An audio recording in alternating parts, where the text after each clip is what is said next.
Hello student, good morning. आज हम लोग कक्षा 10 के विज्ञान के अध्याय 1 के विषय में अध्ययन करेंगे।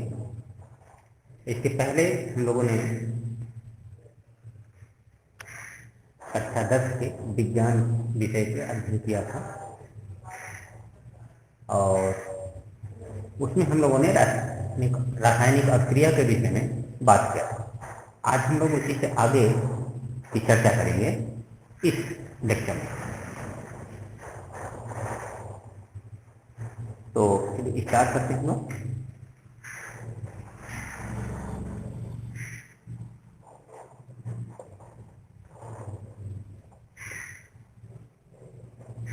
रासायनिक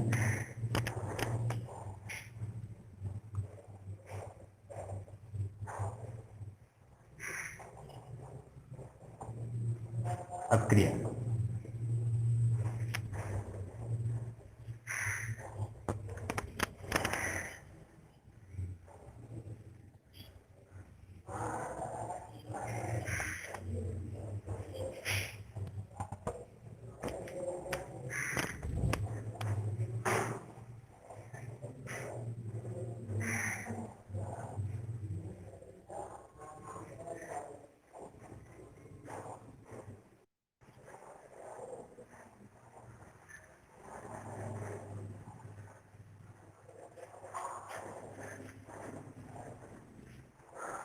गुड मॉर्निंग स्टूडेंट। आज हम लोग बात करेंगे कक्षा 10 के विज्ञान विषय की, जो अध्याय 1 था। उसमें हम लोग इसके पहले बात किए थे रासायनिक अभिक्रिया की। आज हम लोग रासायनिक अभिक्रिया को संतुलित करने के विषय में बात करेंगे। तो चलिए स्टार्ट करते हैं हम लोग आज का लेक्चर।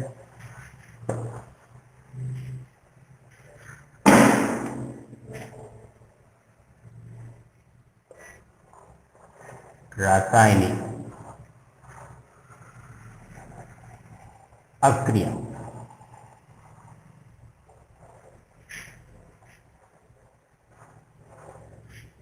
तो इसके पहले हम लोगों ने रासायनिक अभिक्रिया के बारे में जाना। रासायनिक अभिक्रिया के जो कुछ लिखने के तरीके थे उनके विषय में हम लोगों ने अध्ययन किया था। तो आज उसी के संदर्भ में आगे हम लोग अध्ययन करेंगे कि किसी भी रासायनिक अभिक्रिया को संतुलित कैसे करें। तो सबसे पहले हम लोगों ने देखा था रासायनिक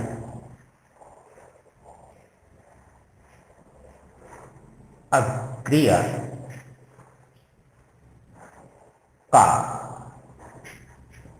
शब्द समीकरण। क्या देखा था? रासायनिक अभिक्रिया का शब्द समीकरण। इसमें क्या होता था, हम अभिकारक मतलब जो पदार्थ अभिक्रिया करते हैं तथा उत्पाद जो पदार्थ अभिक्रिया के बाद बनते हैं उन सभी का नाम लिखते हैं। जैसे जिंक और सल्फ्यूरिक अम्ल जब आपस में अभिक्रिया करते हैं तो बनाता है जिंक सल्फेट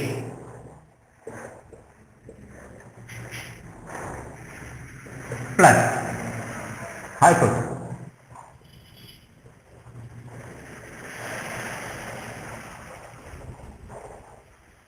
ठीक, तो इस तरह का जो समीकरण लिखा हुआ है ये एक तरह का रासायनिक समीकरण, जहां जिंक और सल्फ्यूरिक अम्ल आपस में अभिक्रिया करके जिंक सल्फेट का हाइड्रोजन बना। ये क्या है? सब समीकरण। इसी को रासायनिक समीकरण अभिक्रिया के समीकरण के रूप में लिखने के लिए हम लोग जो तत्व हैं या जो यौगिक हैं उनके अणुओं को रासायनिक तत्वों के संकेतों के रूप में लिखते हैं। जो रासायनिक तत्व के संकेत हैं उनके रूप में उनके समीकरण सूत्र के रूप में यौगिक या तत्व का नाम जैसे इसी का रासायनिक समीकरण लिखने के लिए जिंक का जो प्रतीक होता है Zn, यहाँ पर क्यों जिंक है, प्लस H2SO4, ये क्या है, ये सल्फ्यूरिक अम्ल का अणु सूत्र, मतलब एक अणु सल्फ्यूरिक अम्ल इन तत्वों से इस रूप में बना हुआ है। अब क्रिया करने के बाद जो उत्पाद है वो बनेगा zinc sulphate ZnSO4 plus hydrogen. ये जो समीकरण लिखा हुआ है ये रासायनिक समीकरण। इसी तरह हमारे पास जितने भी रासायनिक समीकरण हैं, जो भी अक्रियाएं हैं, उनको हम लोग इस तरह अक्रिया के रूप में लिखते हैं। ये कहीं कहीं पर तीर का निशान लगा, कहीं कहीं बराबर का भी निशान लगाया जा सकता है। ये जो इसके बाईं तरफ होते हैं वो अभिकारक कहलाते हैं, मतलब ये तत्व आपस में क्रिया करते हैं, और जो इसके दाएं तरफ होते हैं वो उत्पाद कहलाते हैं, जो कि अक्रिया के परिणाम स्वरूप पदार्थों का, जिन पदार्थों का निर्माण होता है। अब जब हम रासायनिक अक्रिया लिखे तो रासायनिक अक्रिया को एक करना होता है संतुलित। क्या? संतुलित रासायनिक अक्रिया।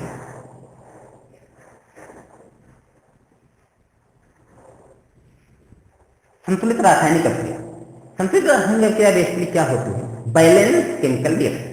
ये बेसिकली होती क्या है, ये जो अक्रिया आपने देखा है रासायनिक अक्रिया, ये अभी बैलेंस नहीं है, या बैलेंस हो भी सकती है, नहीं है। हम चेक करने के बाद ही ये पता कर पाएंगे कि ये संतुलित है कि नहीं। और उसका सीधा सा ये अर्थ है जो कि द्रव्यमान संरक्षण के नियम को बताता है। द्रव्यमान संरक्षण का नियम ये कहता है कि किसी भी द्रव्यमान को न तो नष्ट किया जा सकता है, न तो उत्पन्न किया जा सकता है। तो ये बात पूरी की पूरी तरह रासायनिक अक्रियाओं पर लागू होती। इसका अर्थ ये हुआ कि जितना हमारे पास उत्पाद है, सॉरी अभिकारक हैं, अक्रिया करने के बाद जो उत्पाद बनेगा द्रव्यमान के रूप में, उनका मान उतना ही रहेगा, उनके मान द्रव्यमान में कोई परिवर्तन नहीं होगा। इसका मतलब अभिकारक का द्रव्यमान और उत्पाद के द्रव्यमान दोनों बराबर है। तो यहाँ पर हम द्रव्यमान बराबर हैं, इसके लिए क्या करेंगे कि जो पदार्थ के छोटे होते हैं वो परमाणु से मिलकर के बने होते हैं। इसके पहले भी हम लोग परमाणु संरचना पढ़ेंगे तो पढ़ेंगे। तो परमाणुओं से मिलकर के बने होते हैं, तो जितने परमाणु अभिकारक में होंगे उतने ही परमाणुओं की संख्या उत्पाद से भी होनी चाहिए। तो इसकी सहायता से जब हम अक्रिया को संतुलित करने लगते हैं तो हमारा मुख्य उद्देश्य या मेन काम यही होता है कि अभिकारक के जितने भी नंबर ऑफ एटम्स हों, परमाणु हों, उतने ही नंबर ऑफ एटम्स उत्पाद के लिए। इधर जिस तत्व के जितने एटम हैं उधर भी उसी तत्व के उतने ही एटम होने चाहिए। जैसे ये अक्रिया लिखा हुआ है, इसमें कितने तत्व शामिल है? जेड जिंक एक तत्व शामिल है। ये H2SO4 एक कंपाउंड है, यौगिक है।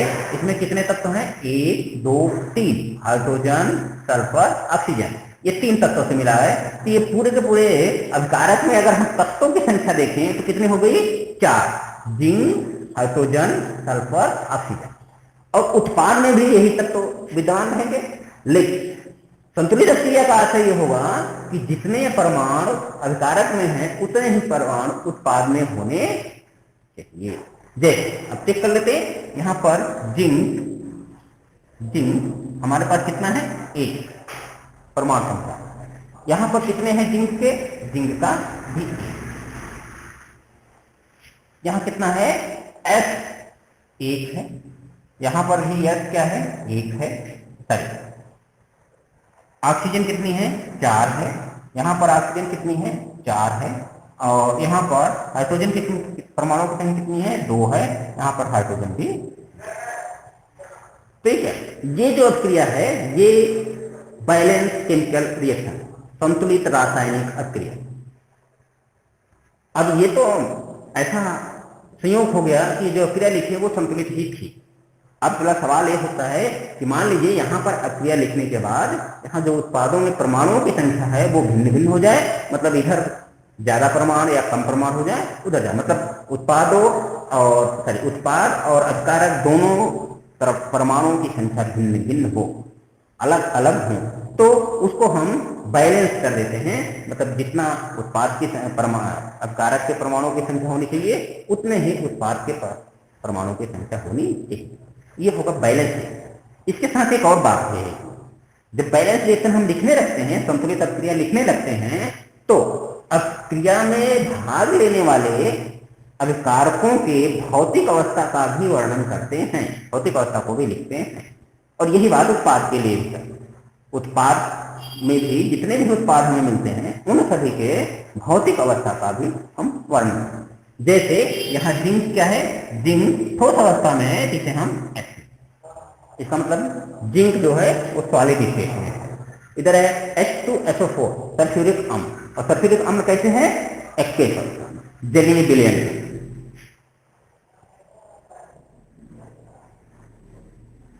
उसके बाद जो उत्पाद में बन रहा है जिंक सल्फेट, ये क्या है, जिंक सल्फेट, ये प्रेसिपिटेट के रूप में नहीं, घुले के रूप में होगा। तो यहाँ पर हम एक जलीय विलयन, अगर ये खुला नहीं है और छेद के रूप में निकल रहा है क्रिया में से, तो हम इसे एक्यूट में लिख करके सॉलिड। उसके बाद क्या बन रही है, हाइड्रोजन। हाइड्रोजन क्या बन रही है, गैसीय अवस्था में होती है, तो हाइड्रोजन में क्या लिखेंगे, जी। तो इस तरह ये कंप्लीट बैलेंस रिएक्शन, कंप्लीट पूर्ण संतुलित अभिक्रिया। तो पूर्ण संतुलित अभिक्रिया ये जो है, इसको अपने आप ऐसे लिखा है, क्योंकि ये पहले से ही बैलेंस रिएक्शन था, हमें इसमें कुछ करने की जरूरत नहीं है। ये जो है संतुलित रासायनिक समीकरण। इसी तरह हम बहुत सारे समीकरण लिखेंगे और उनके संतुलित करने की कोशिश करेंगे, देखेंगे ये कैसे संतुलित करें। सबसे पहले संतुलित करने में अब हम लोग उदाहरण लेकर देखते हैं।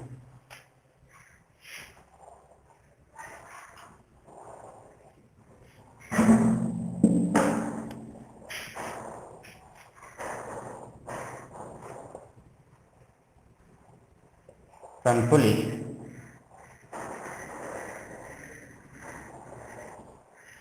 रासायनिक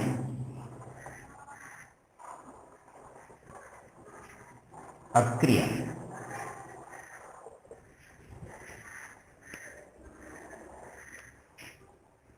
संतुलित रासायनिक के लिए हम क्या करते हैं, जैसे हम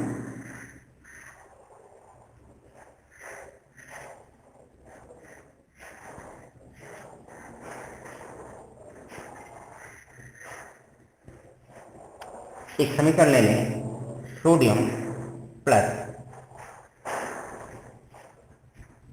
जल H2O, ये अभिक्रिया करके NaOH plus H2 hydrogen gas का निर्माण।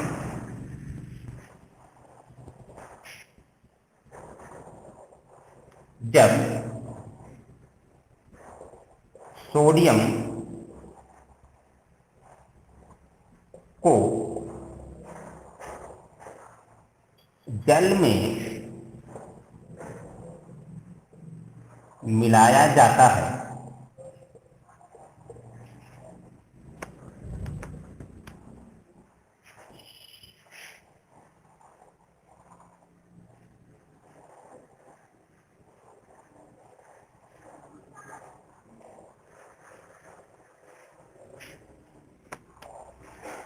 सोडियम हाइड्रोक्साइड और जल होता है, तो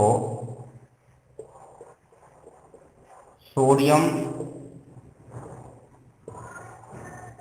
हाइड्रोक्साइड और हाइड्रोजन H हाइड्रोजन का निर्माण क्या है, अभिक्रिया को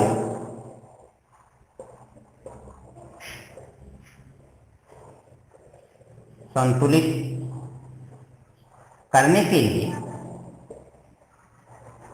सर्वप्रथम क्या करते हैं, सर्वप्रथम हम देखेंगे कि ये जो यौगिक बने हैं या तत्व हैं, इनके पूरे कॉम्बिनेशन में कोई परिवर्तन नहीं करेंगे, मतलब अणुसूत्र में कोई बदलाव नहीं करेंगे। जब भी हम बदलाव करेंगे इसके के पूरे अणुओं की संख्या में बदलाव करेंगे। ऐसा कभी नहीं करेंगे कि हाइड्रोजन, इस H2O में हाइड्रोजन का हम परमाणु संख्या बदल दें और ऑक्सीजन की बजाय। जब भी हम बदलेंगे अणुओं की संख्याओं को बदलाव करेंगे, तो सबसे प्रथम जो तत्व या यौगिक शामिल हैं या अभिकारक हैं या उत्पाद हैं, उनको हम एक बॉक्स में रख देते हैं। जैसे Na प्लस H2O ये क्रिया करके NaOH प्लस H2, ये इसे बॉक्स में रख देंगे। बॉक्स में रखने का सिंपल सा आशय ये है कि हम इस बॉक्स के अंदर कोई परिवर्तन नहीं करेंगे। इसका मतलब हुआ कि ये जो सोडियम है या H2O है, जल है या सोडियम हाइड्रोक्साइड है या हाइड्रोजन है, इसके अणुओं की संख्या तो हम बदल सकते हैं, लेकिन अणु सूत्र में परिवर्तन हम नहीं करेंगे। इस स्थिति में हम क्या करेंगे, इस स्थिति में सोडियम जल, सोडियम आता है और H2O के ऊपर हमने बॉक्स में रख दिया। बॉक्स में रखने का आशय यह है कि हम इसके अणु सूत्र में परिवर्तन नहीं करेंगे। इसके बाद दूसरा चरण है, हम इसके जितने भी तत्व हैं, सोडियम, हाइड्रोजन, ऑक्सीजन, इन सभी के परमाणुओं की संख्या लिख लेंगे। एक चार्ट बनाएंगे, इधर हम लोग तत्व लिख ले रहे हैं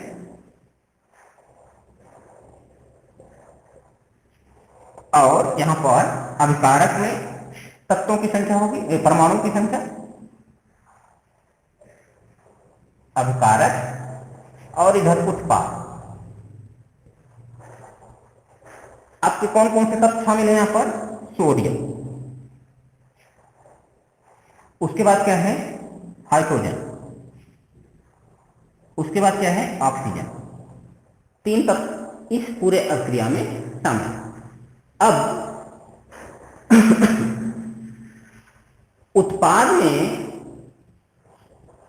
NaOH और H2 बना है और अभिकारक में Na सोडियम और H2 जल। उत्पाद में सोडियम के अणुओं की परमाणुओं की संख्या कितनी है, सॉरी, अभिकारक में सोडियम के परमाणुओं की संख्या कितनी है, 1, और उत्पाद में परमाणुओं की संख्या सोडियम कितनी है, और इधर हाइड्रोजन के परमाणुओं की संख्या अभिकारक में, तो उत्पाद में हाइड्रोजन परमाणुओं की संख्या क्या है, हाइड्रोजन गैस के 2 परमाणु और सोडियम हाइड्रोक्साइड में 1 हाइड्रोजन परमाणु, मतलब 3। ऑक्सीजन की कितनी संख्या है, ऑक्सीजन की भी संख्या उत्पाद में 1 है और अभिकारक में 1 है और उत्पाद में भी। यहां पर कौन से तत्व के जो परमाणु संख्या है वो असंतुलित है, या कौन से तत्व के परमाणुओं की संख्या उत्पाद और अभिकारक दोनों में बराबर नहीं। तो यहां पर हमारे पास हाइड्रोजन है जिसके कि उत्पादों की संख्या में और अभिकारकों की संख्या में जो हाइड्रोजन की परमाणु की संख्या है वो बराबर नहीं। तो सबसे पहले हम क्या करते हैं, जो सबसे बड़े सबसे ज्यादा परमाणु संख्या वाले तत्व होते हैं उन्हीं को संतुलित करने की कोशिश करते हैं। जनरली हम जल या इस तरह की गैसों को सबसे बाद में संतुलित करते हैं, क्योंकि जब भी हम रिएक्शन कराते हैं तो कभी उसमें अक्सर जल बनता है या कुछ गैस। इसमें हम लोग परिवर्तन क्या करेंगे कि यहाँ पर अगर सोडियम यहाँ पर है, यहाँ पर अगर हम सोडियम के परमाणु की संख्या 2 कर दें तो इधर तो 2 हो जाएगी, मतलब 2, इधर 1 हो जाएगी, इधर भी हमें 2 करना पड़ेगा। तो यहां पर भी सोडियम के परमाणु की संख्या कितनी हो गई। अब यहां पर ऑक्सीजन के परमाणु की संख्या कितनी है? 2 अणु सोडियम हाइड्रोक्साइड के हैं और एक अणु सोडियम हाइड्रोक्साइड परमाणु की ऑक्सीजन के परमाणु की संख्या 1 है, इसलिए सोडियम हाइड्रोक्साइड के 2 अणु में ऑक्सीजन परमाणु की संख्या 2 हो जाएगी। यहाँ पर ये हो गया 2। अब जैसे ही ऑक्सीजन के परमाणु की संख्या 2 हो गई, इधर ऑक्सीजन के परमाणु की संख्या 1 है। इसका मतलब हम जल के 2 अणु लेंगे। अगर जल के 2 अणु ले लेंगे तो इधर भी ऑक्सीजन के परमाणु की संख्या 2 हो जाएगी और इधर भी ऑक्सीजन के परमाणु की संख्या 2 हो जाएगी। ऑक्सीजन के परमाणु की संख्या बैलेंस हो और हाइड्रोजन के परमाणु की संख्या कितनी होगी? 2 दूनी 4। मतलब क्या हो जाएगा? इसमें 2 दूनी 4। यहाँ के हाइड्रोजन के 2 अणु है, जल के 2 अणु है और जल के एक अणु में हाइड्रोजन परमाणुओं की संख्या 2 होती है, इसलिए जल के 2 अणु में हाइड्रोजन परमाणु की संख्या 4 होती है। यहाँ पर एक अणु हाइड्रोजन गैस का निकल रहा है जिसमें कि हाइड्रोजन परमाणु की संख्या 2 है और 2 अणु सोडियम हाइड्रोक्साइड के बन रहे हैं जिसमें कि हाइड्रोजन परमाणु की संख्या 2 है। तो ये कुल मिलाकर के हो गया 4। अब देखिए, अब क्या है कि सोडियम के परमाणुओं की संख्या अभिकारक तथा उत्पाद में बराबर है, 2 है और इधर भी 2। हाइड्रोजन के परमाणु की संख्या अभिकारक तथा उत्पाद में बराबर है, इधर भी 4 है और इधर भी 4 है। ऑक्सीजन के परमाणु की संख्या अभिकारक और उत्पाद दोनों में बराबर है, इधर भी 2 है और इधर भी 2 है। अब ये अभिक्रिया संतुलित, लेकिन एक बात अभी और भी करनी, हमने कहा था कि जब भी संतुलित रासायनिक अभिक्रिया लिखते हैं, लिखने के बाद हम अभिकारक और उत्पाद के भौतिक अवस्थाओं का भी अंकन करते हैं। तो सोडियम क्या होगा? सोडियम ठोस अवस्था में होता है, इसलिए ये सॉलिड होगा। तो यहाँ पर हम इसके क्या लिखेंगे? H। और जल क्या होता है? लिक्विड अवस्था में होता है, इसलिए H2O कैसे होगा? L लिखने का मतलब क्या है कि ये जो पदार्थ है H2O, ये लिक्विड स्टेट में सोडियम हाइड्रोक्साइड, जब सोडियम और जल क्रिया करके जो सोडियम हाइड्रोक्साइड बनेगा वो जल में घुलनशील होगा, जल में घुला होगा, जल का विलयन होगा सोडियम हाइड्रोक्साइड का, प्रेसिपिटेट के रूप में नहीं होगा। इसलिए यहाँ पर हम लोग क्या करेंगे? इसका जलीय विलयन AQ।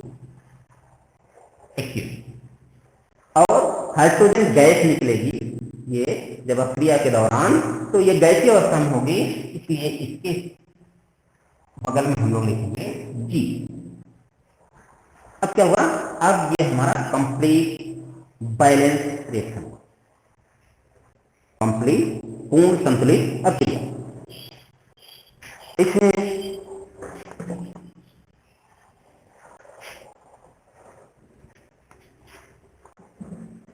इसी को हम लोग यहां पर ऐसे लिखेंगे 2NaH सॉलिड स्टेट में, 2H2L H2O लिक्विड स्टेट में, 2NaOH AQ।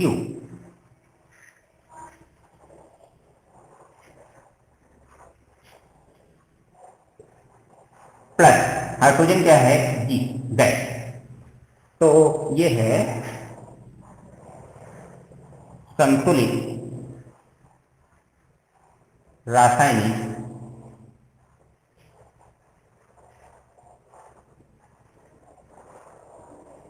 समीकरण। हमारे पास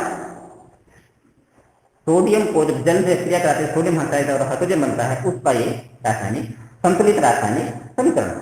आइए कुछ और एग्जाम्पल हम लेते हैं।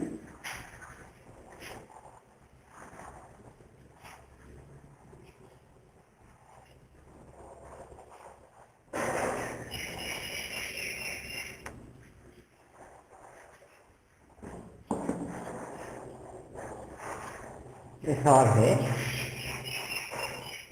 जब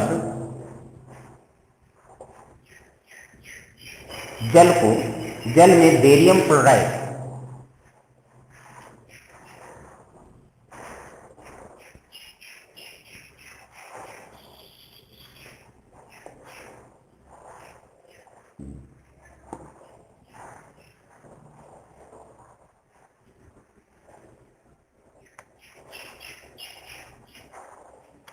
तथा बेरियम सल्फेट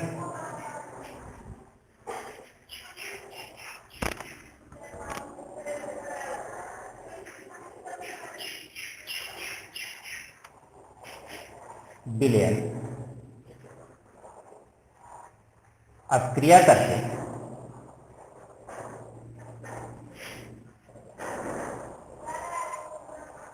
बेरियम सल्फेट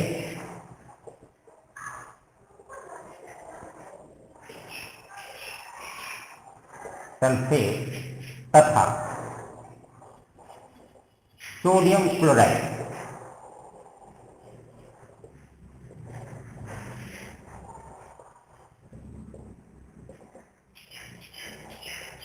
का निर्माण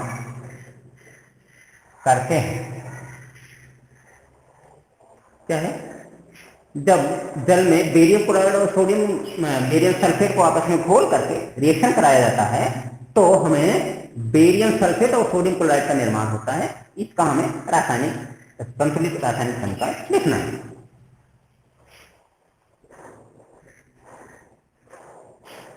इसका संतुलित रासायनिक समीकरण लिखिए।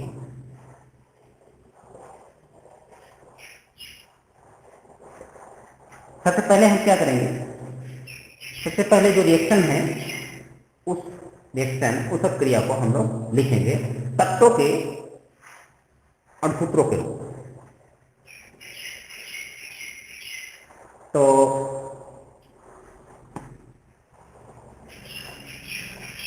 प्रश्नानुसार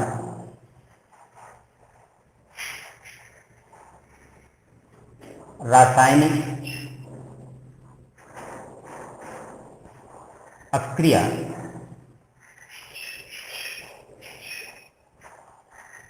निम्न होगी। क्या होगी? बेरियम क्लोराइड BaCl प्लस क्या? Barium sulphate BaSO4। ये अपक्रिया करेगा तो क्या बनेगा?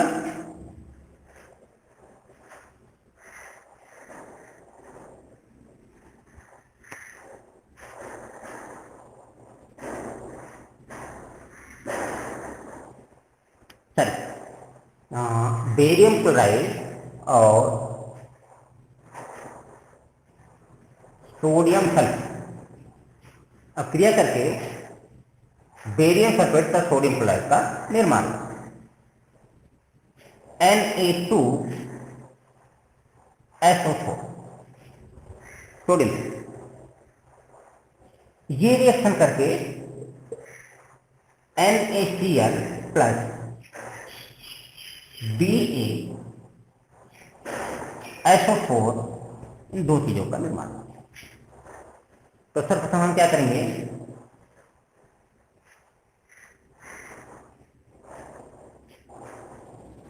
सर्वप्रथम हम जो अभिकारक के शामिल तत्व पदार्थों के या यौगिकों के अणुसूत्र हैं उनको हम ब्रैकेट में लिखेंगे।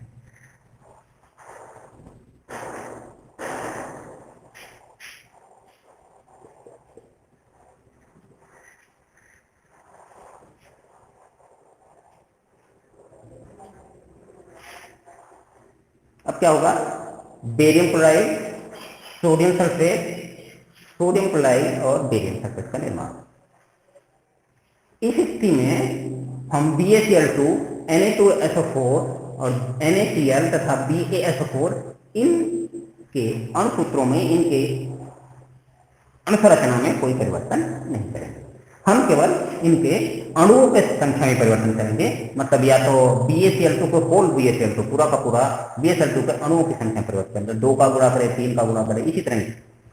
तो इससे पहले हम क्या करते हैं, सभी तत्व लिख लेते हैं और उन तत्वों के प्रमाण अभिकारक तथा उत्पाद में कितने उपस्थित हैं वो भी। तो यहां पर एक सारणी बनाएंगे, क्या है, तत्व, यहां क्या है, अभिकारक,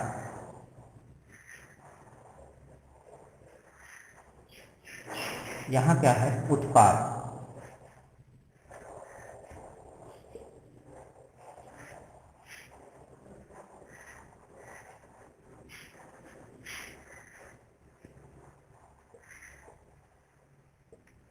परमाणुओं की संख्या।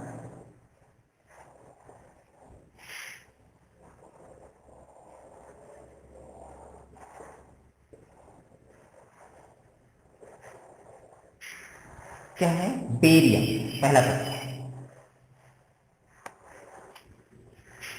अभिकारक में बेरियम के कितने परमाणु हैं, एक। उत्पाद में बेरियम के कितने परमाणु हैं, एक।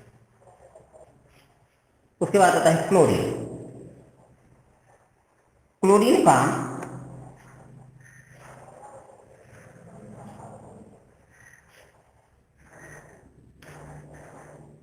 अभिकारक में दो परमाणु, उत्पाद में एक परमाणु। उसके बाद आता है सोडियम।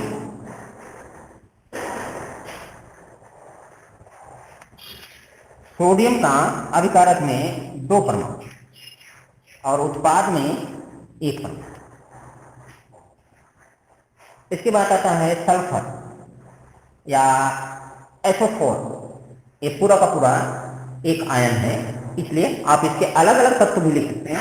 सल्फर और ऑक्सीजन को अलग अलग बैलेंस कर सकते हैं, अलग अलग लिखेंगे। अगर हाइड्रोजन या ऑक्सीजन कुछ इस तरह के तत्व मिल होते हैं तो हम यहाँ पर SO4,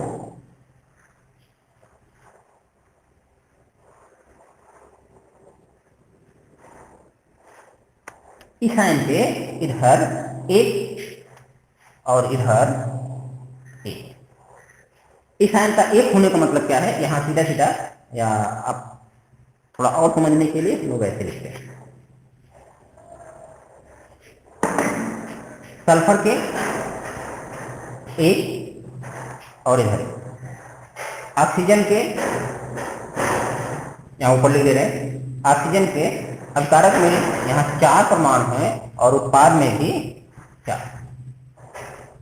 अब क्या करेंगे, अब ये हमारी अभिक्रिया की स्थिति, हमें चाहिए बैलेंस रिएक्शन, हमें चाहिए जितने भी परमाणु अभिकारक में हैं उतने भी परमाणु उत्पाद में होने चाहिए। तो इसके लिए हम लोग संतुलित अभिक्रिया लिखेंगे।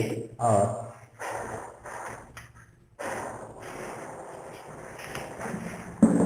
अब क्या करें, हमारे पास रिएक्शन है BaCl2 plus Na2Cl, sorry SO4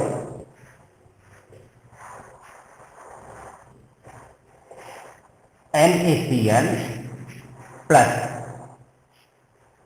BaSO4।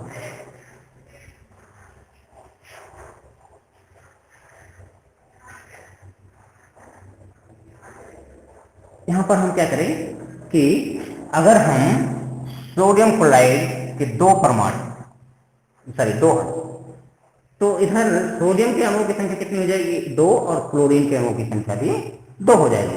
जैसे ही हम सोडियम क्लोराइड के 2 अणु ले लिए, यहाँ पर जो ये उत्पाद में सोडियम और क्लोरीन के परमाणुओं की संख्या थी वो 2 और 2।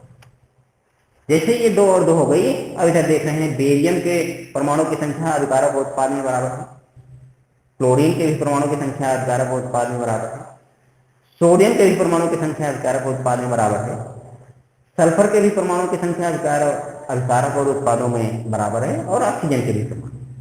अतः यह संतुलित समीकरण, यह एक संतुलित रासायनिक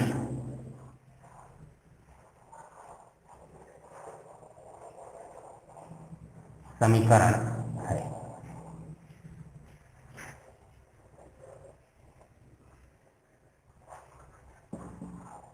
तो इस तरह हम किसी दिए गए समीकरण रासायनिक समीकरण को संतुलित कर सकते हैं। एक एग्जाम्पल और ले लेते हैं, उदाहरण हम लोग।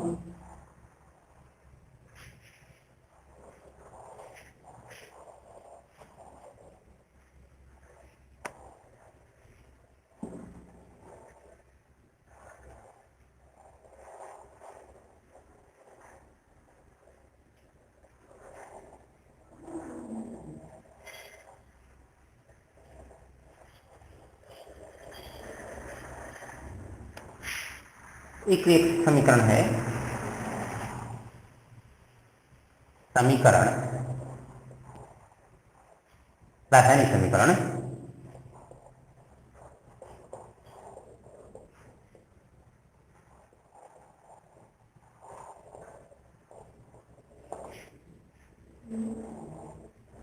रासायनिक समीकरण सोडियम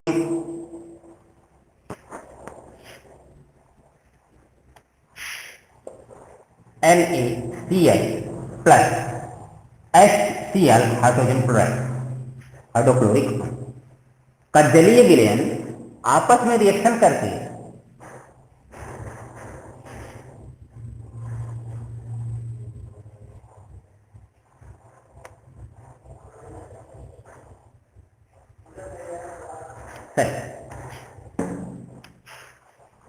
दूसरा समीकरण ले रहे हैं, ये Ag plus ferrous plus CuSO4 आपस में रिएक्शन करके He2O3 ferric oxide plus SO2 और SO3 बना। इस क्रिया को संतुलित करने के लिए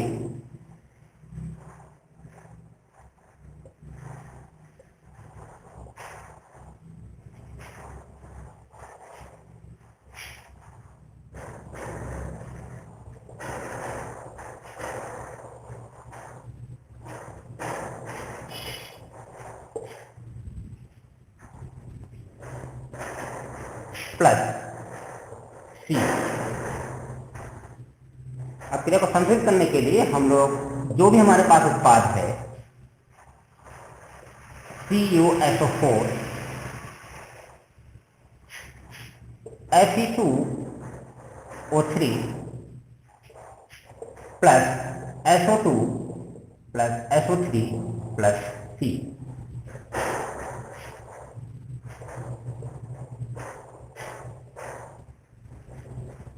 इन सभी के अलग अलग तत्वों को परमाणुओं की हम लोग एक सारणी बनाएंगे। FeCuSO,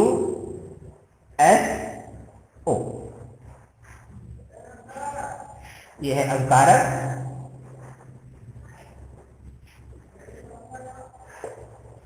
यह है उत्पाद। यहां पे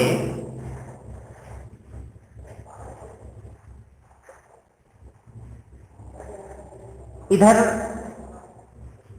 आयरन के परमाणुओं की संख्या 1 है, उत्पाद में आयरन के परमाणुओं की संख्या 2,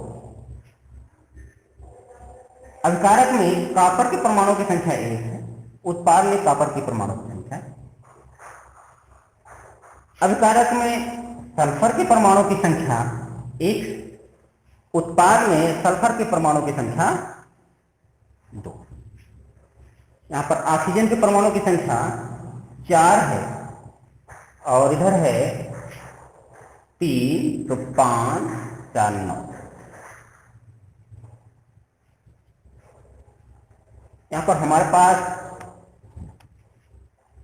केवल कॉपर के परमाणुओं की संख्या संतुलित है, इसी सिवा और सारे के सारे तत्वों के परमाणुओं की संख्या असंतुलित अवस्था में है। फेरस का अभिकारक के परमाणुओं की संख्या 1 है और उत्पाद में परमाणुओं की संख्या 2 है, तो ये भी असंतुलित है। सल्फर के भी परमाणु अभिकारक में 1 और उत्पाद में 1 और 2 यहाँ पर उपस्थित हैं, और ऑक्सीजन अभिकारक में 4 और उत्पाद में 9। इसको संतुलित करने के लिए सबसे पहले हम लोग जिस भी तत्व के सबसे ज्यादा परमाणु प्रयुक्त होते हैं उसी का उपयोग हम लोग करते हैं। तो इसमें ऑक्सीजन के सबसे ज्यादा 4 और 9। इससे पहले हमारे पास फेरस के 1 और 2 हैं। तो अगर हम इधर फेरस के 2 परमाणु लिखें तो फेरस के परमाणुओं की संख्या अभिकारक में 2 हो जाएगी और उत्पाद में भी 2 हो जाएगी। उसके बाद आता है सल्फर। सल्फर में यहाँ 1 है, यहाँ 2 है। अगर हम यहाँ पर 2 परमाणु ले लें सल्फर के तो ये 2 परमाणु इधर, अगर 2 अणु इसके ले लें 2 परमाणु इधर हो जाएंगे और 2 परमाणु इधर हो जाएंगे और यहाँ पर ऑक्सीजन के परमाणु की संख्या कितनी हो जाएगी 8। लेकिन यहाँ पर सल्फर के परमाणु की ऑक्सीजन के परमाणु की संख्या है 3 2 5, सॉरी हमने यहाँ गलत लिखा है 3 2 5 3 8।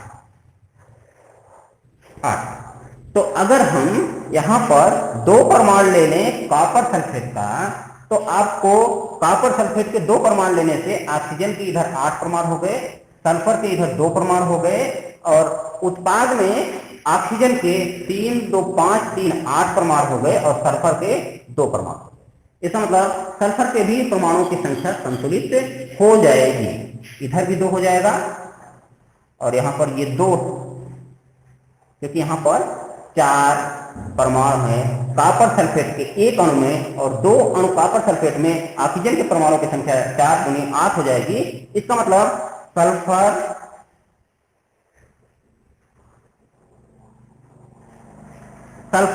और ऑक्सीजन के परमाणु की संख्या आपस में बराबर।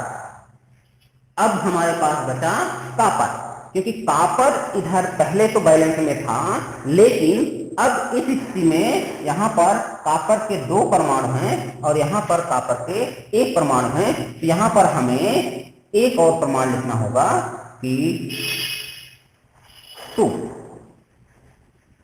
इसका मतलब हुआ कि इसमें 2 का गुणा कर दिए, इसमें। अब इस अक्रिया में Fe plus SO4 Fe2O3 plus SO2 पर SO3 प्लस Cu, इसमें आपके जो तत्व के परमाणु हैं वो अभिकारक तथा उत्पादन में बराबर बराबर हैं, इसलिए ये अक्रिया संतुलित रासायनिक अक्रिया कहलाएगी।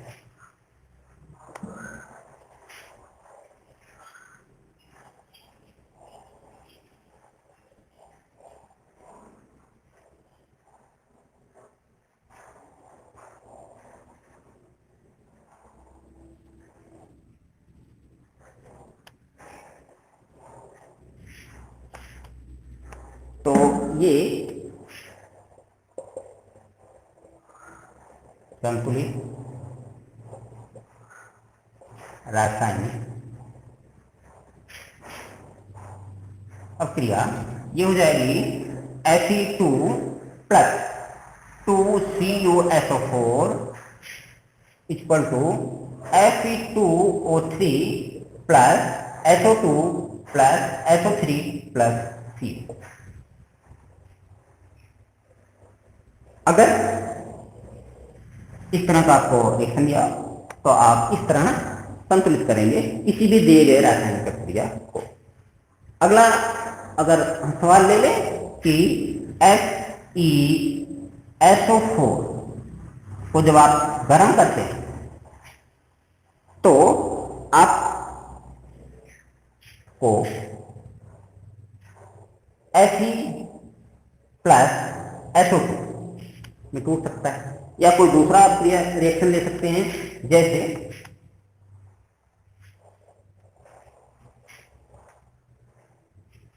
Fe प्लस CuSO4 जब ये रिएक्शन करता है तो FeSO4 प्लस Cu, मतलब फेरस और कॉपर सल्फेट आपस में रिएक्शन करके फेरस सल्फेट और कॉपर का निर्माण करते हैं। और इस स्थिति में अगर इस समीकरण को हम संतुलित समीकरण में लिखना चाहें तो देखते हैं कि यह समीकरण संतुलित है कि नहीं है। इसके लिए हम सर्वप्रथम सारणी बनाएंगे उत्पादों की। यहां पर तत्व है, यहां पर अवकारक है, यहां पर उत्पाद है।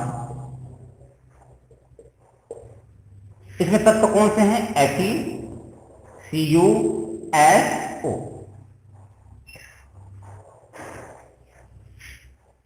ये सारे के सारे तत्वों को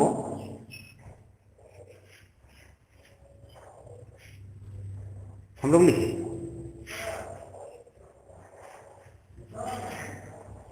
Fe कितना है? 1। उत्पाद में Fe कितना है? 1। कॉपर 1 और इधर कॉपर कितना है? 1। सल्फर 1 है और इधर सल्फर है 1। Oxygen 4 oxygen. ये एकदम balance reaction. Fe copper plus ferrous plus copper sulphate आपस में क्रिया करके फेरस सल्फेट प्लस कॉपर का निर्माण करते हैं। तो ये एक संतुलित क्रिया है। तो अभी तक हम लोगों ने रासायनिक क्रिया के संतुलित करने के, बैलेंस करने के तरीकों सीखे कि किस तरीके से हम किसी दिए गए रासायनिक क्रिया को बैलेंस करते हैं। इसके बाद हम लोग देखेंगे कि ये क्रियाएं कितने प्रकार की होती हैं और वो कौन कौन है। आज हम लोग थोड़ा उसका पढ़ के देखेंगे, उनके नाम देखेंगे कितने कितने प्रकार की होती हैं। उसके बाद अगले दिन इस विषय पर हम लोग विस्तृत चर्चा करेंगे।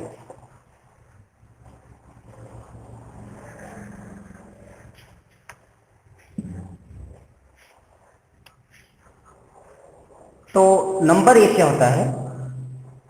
संयोजन अक्रिया। संयोजन क्रिया क्या होती है? जब 2 या 2 से अधिक तत्व या यौगिक आपस में मिल करके किसी नए यौगिक का निर्माण करते हैं तो वहां पर संयोजन क्रिया होती है। जैसे कैल्शियम ऑक्साइड चूना और H2O जल। चूने को जब आप जल में मिलाते हैं तो आपको क्या होता है कि कैल्शियम हाइड्रॉक्साइड CaOH प्लस ऊष्मा, कैल्शियम हाइड्रॉक्साइड प्लस ऊष्मा का निर्माण होता है। तो यहां पर क्या है? कैल्शियम ऑक्साइड और जल, इन दो तत्व, दो यौगिकों को, ये तत्व नहीं बल्कि यौगिक हैं, कैल्शियम ऑक्साइड और जल को जब आपस में मिलाया जाता है तो कैल्शियम हाइड्रॉक्साइड बनता है तथा ऊष्मा का निर्माण। जैसे कि आप चूने को पानी में डाल देते हैं तो पानी गर्म हो जाता है, होने लगता है। तो ये रिएक्शन संयोजन अभिक्रिया कहलाती है। क्यों? क्योंकि इस रिएक्शन में दो यौगिक आपस में मिल करके तीसरे यौगिक का निर्माण करते हैं। दूसरी तरह की जो अभिक्रिया है वो क्या है? वियोजन। वियोजन अभिक्रिया। जैसे कि इसके नाम से ही हमें लग रहा है कि वियोजन का मतलब होता है टूटना, किसी चीज का दो भागों में अलग होता है, वियोजित होता है। तो अगर आपको यहां पर कोई भी एक यौगिक या कंपाउंड दिया हुआ है और वो अभिक्रिया के बाद दो अलग अलग कंपाउंडों में टूट जाता है तो उसे हम लोग वियोजन क्रिया कहते हैं। जैसे FeSO4, इसे क्या करें? गर्म कर दें। क्या करें? सोडियम सल्फेट को जब आप गर्म करते हैं तो आपको बनता है Fe2O3 plus SO2 plus SO3।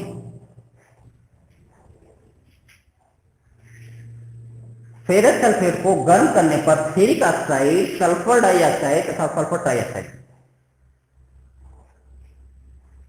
इस हिस्से में क्या हो रहा है कि आपका फेरस सल्फेट 2 या 3 यौगिकों में टूट जा रहा है। जैसे ही आपने फेरस सल्फेट को गर्म किया फेरिक ऑक्साइड, सल्फर डाइऑक्साइड और सल्फर डाइऑक्साइड, इन 3 पदार्थों में। तो इस तरह की अक्रिया को हम लोग कहते हैं वियोजन अक्रिया। तीसरी तरह की जो अक्रिया है उसका नाम लिखने से पहले हम उदाहरण देखें। आप ऐसी फेरस को CuSO4 कॉपर सल्फेट के साथ जब आप रिएक्शन कराते हैं तो आपको बचता है FeSO4 प्लस C। इस क्रिया के हम ध्यान से देखेंगे। क्या है, इधर फेरस है, इधर कॉपर सल्फेट है। जैसे ही रिएक्शन करते हैं आपस में फेरस सल्फेट और कॉपर का निर्माण होता है। इस स्थिति में क्या होता है, यहां पर से कॉपर सल्फेट कॉपर सल्फेट में से सल्फेट आयन यहां से निकल करके फेरस आयन के साथ जुड़ जाता है। तो क्या हुआ, ये सल्फेट आयन का यहां पर विस्थापन हुआ। क्या हुआ, सल्फेट आयन का कॉपर सल्फेट में से विस्थापित होकर के फेरस सल्फेट का निर्माण हो जाएगा और कॉपर मुक्त हो जाएगा। इस क्रिया को हम लोग, यहां पर जो आयन का विस्थापन होता है उस क्रिया को हम लोग विस्थापन अक्रिया कहते हैं। ये कैसे क्रिया है, विस्थापन अक्रिया।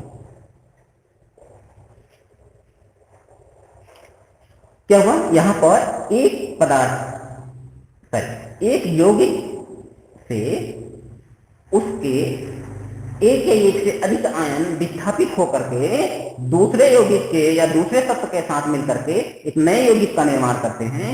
इस तरह की अक्रिया को हम लोग विस्थापन अक्रिया कहते हैं। अब एक और सवाल देखते हैं, उदाहरण इसी की तरह देखते हैं।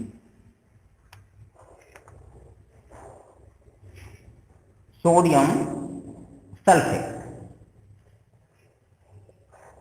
प्लस बेरियम क्लोराइड आपस में रिएक्शन करते हैं तो barium sulphate plus sodium chloride का निर्माण। अभी इसी समीकरण को हम लोगों ने बैलेंस किया था, संतुलित किया। तो जब सोडियम सल्फेट और बेरियम क्लोराइड आपस में रिएक्शन करते हैं तो बेरियम सल्फेट और सोडियम क्लोराइड का निर्माण होता है। इस स्थिति में क्या होता है कि जो सोडियम सल्फेट के साथ सल्फेट आयन था और बेरियम क्लोराइड के साथ जो क्लोरीन आयन था, ये दोनों आपस में विस्थापित हो जाए। क्लोरीन आयन सोडियम के साथ यौगिक बना रहा है और सल्फेट आयन बेरियम के साथ मिलकर के बेरियम सल्फेट और क्लोरीन आयन सोडियम के साथ मिलकर के सोडियम क्लोराइड का निर्माण कर रहा है। तो इसमें दो तरह से विस्थापन हुआ, मतलब बेरियम के साथ जो आयन था वो भी विस्थापित हुआ और सोडियम के साथ आयन था वो भी विस्थापित हुआ। तो ये भी विस्थापन अक्रिया है, लेकिन इस अक्रिया को हम लोग द्वि विस्थापन अक्रिया कहते हैं। इसे क्या कहेंगे, द्वि विस्थापन अक्रिया। तो ये कौन सी अक्रिया है, द्वि विस्थापन अक्रिया।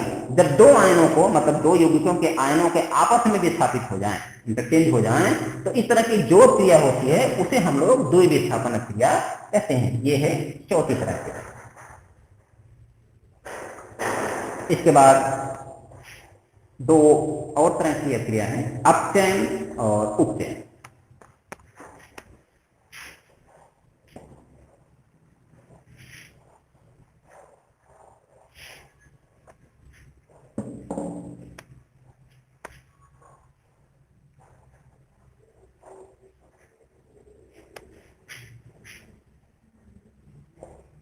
अपचयन और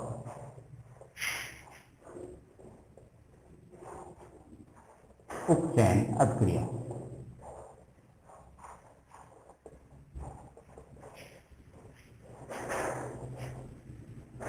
अपचयन या उपचयन, बेसिकली अपचयन क्या होता है, जब किसी भी यौगिक ऑक्सीजन विस्थापित होता है, ऑक्सीजन निकलता है, ऐसी क्रिया जिसमें किसी यौगिक के साथ ऑक्सीजन का बिलगाव होता है तो उसे हम लोग अपचयन क्रिया, और जब किसी यौगिक के साथ ऑक्सीजन जुड़ता है तो उसे हम लोग उपचयन क्रिया। ठीक, ये दोनों अलग अलग भी अपक्रियाएं हो सकती हैं।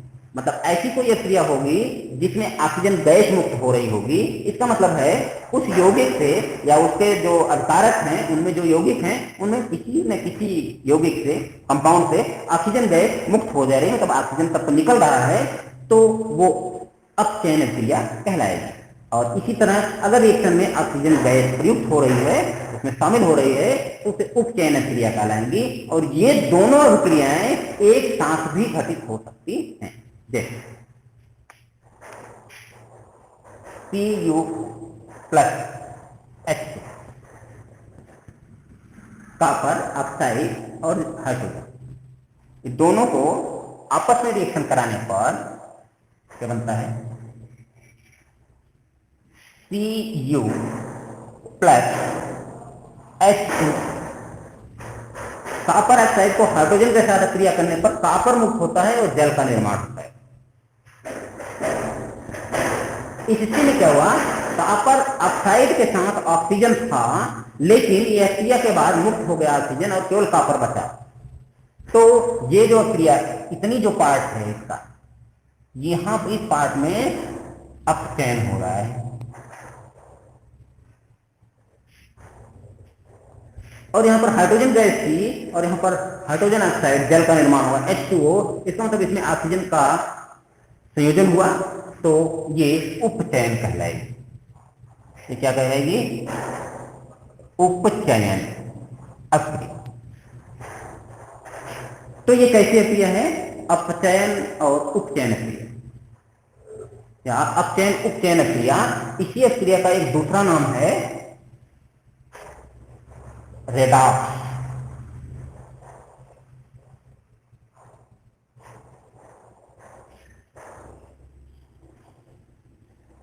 एक दूसरा नाम क्या है? रेडॉक्स अक्रिया। अपचयन उपचयन दोनों अक्रियाओं के संयुक्त को हम लोग रेडॉक्स अक्रिया कहते हैं। मतलब रेडॉक्स अक्रिया ऐसी क्रिया है जहां पर अपचयन और उपचयन दोनों क्रियाएं घटित होती हैं। तो ये कुछ, ये चौथा था और ये पांच। तो हमें ये 5 तरह की क्रियाओं का अध्ययन करना है। क्या है? एक संयोजन क्रिया, वियोजन क्रिया, विस्थापन क्रिया, द्विविस्थापन क्रिया, अपचयन तथा उपचयन क्रिया या रेडॉक्स क्रिया। इन 5 तरह की क्रियाओं का अध्ययन हम लोग करेंगे।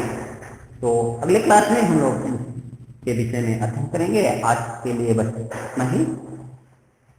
Thank you.